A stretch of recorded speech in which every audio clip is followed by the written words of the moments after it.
북한이 개발했다고 발표한 수소폭탄은 원조 폭탄의 위력을 수백 배로 끌어올린 핵폭탄인데요. 인류가 발명한 가장 위협적인 무기로 꼽히고 있습니다. 네, 이 시간에는 전문가와 함께 수소폭탄은 어떤 것이고 또 어느 정도의 파괴력을 갖고 있는지 자세히 알아보도록 하겠습니다. 자주국방네트워크 이일우 사무국장 전화 연결됐습니다. 안녕하십니까? 네, 안녕하십니까? 네, 먼저 이 수소폭탄에 대해서 짚어봐야 될 것 같은데요.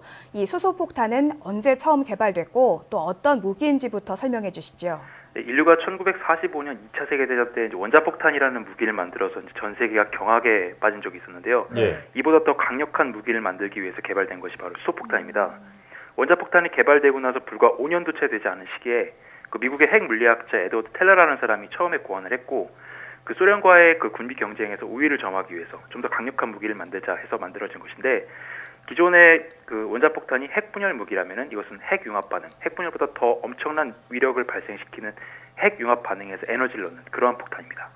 예, 원자폭탄이 개발된 뒤 5년이 지난 다음 개발이 됐다는 말씀해 주셨는데요.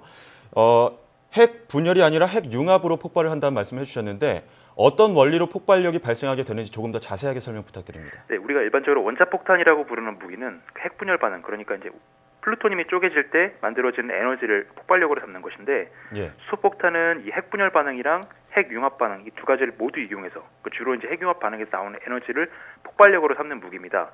일단은 단계를 여러 개의 단계를 거치는데, 먼저 이제 핵분열 무기, 원자폭탄을 기폭제로 폭발을 시켜가지고 여기서 이제 많은 에너지와 중성자를 얻고, 여기서 이제 온도가 한 1억 도 정도까지 올라가면은 그 이 안에서 이제 미리 충진해놨던 중수소라든가 삼중수소가 핵융합 반응을 일으킵니다. 그러면은 이 과정에서 거의 뭐 태양과 흡사한 엄청나게 많은 에너지가 발생을 하는데, 이 에너지가 다시 또 그 우라늄이라든가 플루토늄을 또다시 분열시켜서 이런 과정이 연속적으로 3단계, 4단계, 5단계로 이어지면서 이제 엄청나게 많은 에너지가 발생하는 것인데, 이것이 바로 수소폭탄의 원리입니다. 네, 엄청나게 많은 에너지가 발생한다고 설명해 주셨는데, 지금까지 나온 그런 보도를 보면 원자폭탄과 비교했을 때 수소폭탄의 위력이 상당히 강력하다 이런 내용들이 많이 나왔는데요. 구체적으로 어느 정도의 파괴력을 갖고 있는지 비교해서 좀 설명해 주시겠습니까? 네, 원자폭탄과 수소폭탄의 위력을 그냥 간단하게 우리가 좀 그 피부에 와닿게 설명을 하자면은, 서울 상공에서 폭발을 시켰을 때 원자폭탄 같은 경우에는 뭐 용산 삼각지 주변을 터뜨렸을 때 용산구 일대만 날아가는 정도인데, 수소폭탄 같은 경우에는 서울시 전체를 아예 지도에서 지워버릴 수 있을 만한 그 가공할 위력을 발휘합니다. 그 예를 들어서 수소폭탄도 뭐 우리가 이제 핵무기의 위력을 이야기할 때 뭐 킬로톤, 메가톤 이야기를 하지 않습니까? 그 수소폭탄은 보통 메가톤 단위를 사용을 하는데 1메가톤부터 한 50메가톤까지 그 위력이 굉장히 다양합니다. 근데 이 50메가톤짜리는 과거에 이제 구소련이 개발했던 건데, 위력이 얼마나 가공할 정도냐면, 폭발했을 때 우리가 그 불덩이가 발생을 하잖아요. 그 불덩이의 지름이 8km가 넘었고요. 그다음에 100km 밖에 있는 사람이 3도 화상을 입었고, 한 900km 떨어져 있는 핀란드에 있는 그 건물의 창문이 깨질 정도로 엄청난 충격파가 발생했습니다. 이 정도로 위력이 강력합니다. 원자폭탄은 용산구 일대를 폭발시킬 정도, 그 수소폭탄은 그 이상 서울시 일대를 거의 폭발시킬 정도로 위력이 상당하다는 말씀을 해주셨는데, 북한의 수소폭탄 실험 주장에 따라서 이 원자력안전위원회에서 핵실험 중에 발생할 수 있는 이번 그 방사성 물질과 관련해 분석에 나섰는데요. 수소폭탄도 원자폭탄처럼 이 방사능을 내뿜는 거지 않습니까? 예, 맞습니다. 수소폭탄도 아까 말씀드렸던 것처럼 핵분열 과정을 중간에 거치기 때문에 그 방사성 원소가 나옵니다. 예를 들어서 이제 뭐 제논이라든가 크립톤이라든가 헬륨3, 리튬 이런 그 방사성 원소들이 발생을 하는데, 이런 원소들은 일반 자연 상태 대기에서는 거의 극미량이 존재하기 때문에 이러한 원소들이 대기 중에서 포집이 되면은 근처에서 어떤 핵융합 반응이 있었구나 파악할 수 있기 때문에 이것을 이제 그 포집해서 파악을 하는 거고요. 우리나라도 예전에 2010년 5월달에 북한이 핵융합 반응을 성공했다고 발표를 한 적이 있었는데, 그 이틀 뒤에 강원도 고성에 있는 거진 관측소에서 그 다량의 제논이 검출된 바 있었습니다. 네. 이 최근에 북한이 이 수소폭탄 실험에 성공했다 이렇게 주장을 해서 굉장히 좀 우려가 커지고 있는 상황인데요. 그렇다면 지금까지 수소폭탄을 무기로 개발했거나 아니면 보유했을 것으로 추측되는 국가는 몇 개 나라 정도 되는지도 궁금한데요. 네, 현재까지 수소폭탄 개발에 성공해서 이제 실전 배치한 국가는 유엔 안전보장이사회 상임이사국, 이른바 우리가 핵클럽이라고 부르죠. 미국과 영국, 프랑스, 러시아, 중국 이 5개국밖에 없습니다. 위력이 너무 강력하기 때문에 이들 국가에서는 이런 관련 기술이라든가 여기에 들어가는 중수, 삼중수의 그 유통 같은 것을 철저하게 차단을 하고 있고 인도하고 이스라엘하고 파키스탄이 수소폭탄 실험을 했을 것이다라고 해서 의심은 받고 있지만은 공식화된 사실은 아닙니다. 예, 이 위력이 상당하기 때문에 실험도 주의를 기울여야 될 것 같은데요. 그렇다면 핵 보유국들 지금까지 수소폭탄 실험을 어떻게 진행을 왔을까요? 네, 위력이 너무 굉장하기 때문에 그 영토가 좁은 나라에서는 실시하기가 좀 어렵고요. 강대국들은 주로 이제 바다에서 태평양이라든가 대서양에 있는 그 작년 무인도에서 많이 실시를 했었는데 예전에 우리가 비키니 수영복 이야기할 때 그 비키니의 어원이 과거에 비키니 환초에서 미국이 실시했던 그 핵실험이 그만큼 충격적이다. 이 수영복도 그만큼 충격적이다 해서 이름이 지어진 거지 않습니까? 네. 이렇듯이 거의 대부분 무인도, 그 주변에 반경 수백 킬로미터 내에 사람이 거주하지 않는 그런 섬에서 실시하는 경우가 많습니다. 네, 그렇다면 또 궁금해지는 점이 이 수소폭탄을 보유하고 있는 나라들은 이 소형화에도 성공한 상태인지도 궁금한데요. 설명해 주시죠. 네, 수소폭탄이 처음에 등장했을 때는 여기 수소 융합을 일으키는 이제 수소가 액화 중수라고 해서 굉장히 이제 물을 사용한 액체 상태를 이용한 습식 수소폭탄이라서 그 크기가 거의 뭐 건물만 했는데요. 지금은 굉장히 많이 소형화가 이루어져서 뭐 아주 작은 건 한 100kg 정도, 미사일 탄두에 최대한 10개 정도까지 들어갈 수 있는 크기까지 소형화가 진행된 상태입니다. 네, 그렇다면 이 수소폭탄이 실전 배치된 것으로 봐야 할까요? 아니면 이 수소폭탄을 만들 수 있는 기술만 보유하고 있다고 봐야 할까요? 네, 현재 강대국들이 가지고 있는 모든 핵무기는 기본적으로 수소폭탄입니다. 원자폭탄이라고 이야기를 하는데 이 원자폭탄은 한 10킬로톤 정도, 그러니까 용산구 하나 정도밖에 날려버릴 수 없는 유력밖에 없기 때문에 이 수소폭탄의 핵융합 반응을 기술적으로 응용을 해서 이 원리를 가미해서 폭발력을 증폭시킨 형태의 그 무기들이 거의 대부분의 실전 배치된 핵무기입니다. 예.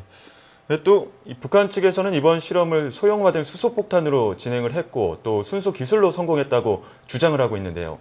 실제로 북한의 핵 기술력 어느 정도 수준이라고 예측하십니까? 우리 관계 당국은 북한의 핵 능력에 대해서 굉장히 평가절하하는 부분이 좀 있고 예. 핵무기를 보유하지 않고 있다. 핵탄두가 실전 배치되지 않았다라고 해서 이야기를 하는데 이것에 약간 좀 그 어폐가 좀 있다고 봅니다. 왜냐하면 북한이 핵 개발에 본격적으로 뛰어든 것이 40년이 넘었습니다. 1970년대 중반에 관련 기술자를 초빙해서 TF를 구성을 해서 이제 핵 개발을 진행을 해왔고 또 이 기술 개발이 오래된 것도 있지만은 그 1990년대 후반에 이른바 이제 핵무기 암시장이라고 하죠.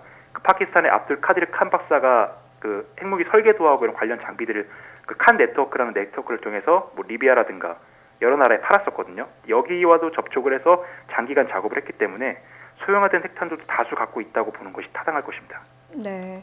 근데 이번 이 북한의 수소폭탄 실험으로 인한 지진 규모 4.8이라고 하는데요. 뭐 이 정도면 지난 3차 실험보다 좀 작아서 이 증폭핵 분열탄일 가능성이 제기되고 있거든요. 이 정확하게 증폭핵 분열탄은 무엇인지 설명 부탁드리겠습니다. 네, 히로시마와 나카사키에 떨어졌던 원자폭탄이 그 안에 뭐 플루토늄이나 우라늄이 들어있었는데 이 들어있던 우라늄의 효율, 그러니까 전체 100kg이 충진돼 있었으면 이 중에 한 1.4kg 정도밖에 핵분열 작용을 일으키지 않았습니다. 그만큼 굉장히 효율이 떨어졌다는 것인데요.